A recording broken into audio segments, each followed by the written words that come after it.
Hello, I hope you're enjoying our scamper through Isaiah, and today we're in chapter 49.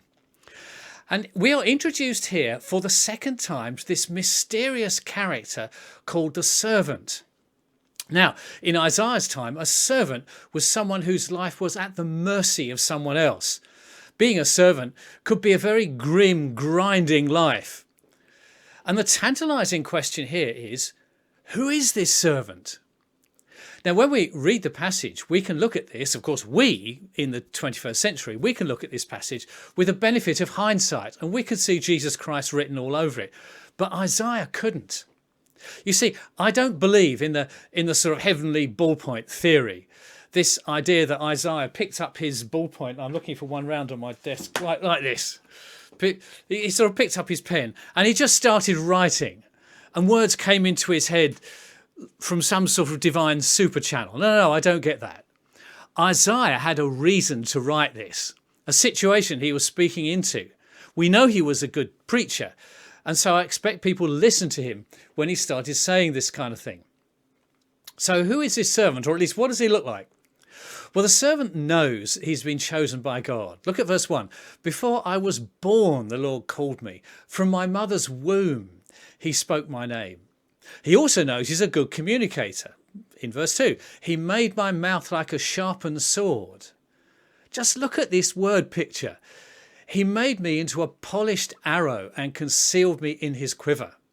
Now, if you were an ancient archer, your polished arrows were the ones you kept for the moment when you might need them the most. They were the ones most likely to be accurate on their target. So he knows he's been commissioned by God. But then there's a but. You see, that's not how the servant sees life at this point. The servant has put all of his creative energy into doing what God's called him to do, and it seems to have come to absolutely nothing. Look at verse 4. I've laboured in vain. I've spent my strength for nothing at all.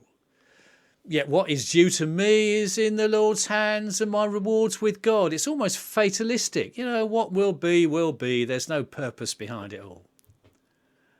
Now, a loving God is not going to let him get away with that attitude for long. No way. Because in comes another voice, verse 7. This is what the Lord says.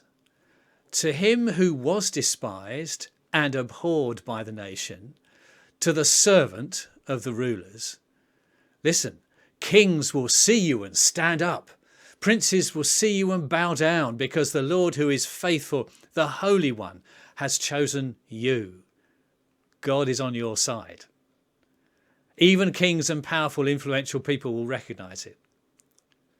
So, my friend, if you've ever felt that your work and your efforts are unrecognized, unrewarded, this passage is for you.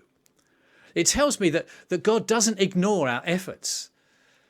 As workers, as parents, as creatives, in any ministry we carry, it is seen by him. And there may come a day when it's recognized by other people too, even very influential people. We may see ourselves as small cogs in a giant mechanism. But here's what God said. In the time of my favour, I will answer you. In the day of salvation, I will help you. I will keep you and make you to be a covenant to the people, and to restore broken lives. That's the heart of God for every faithful follower of Jesus Christ.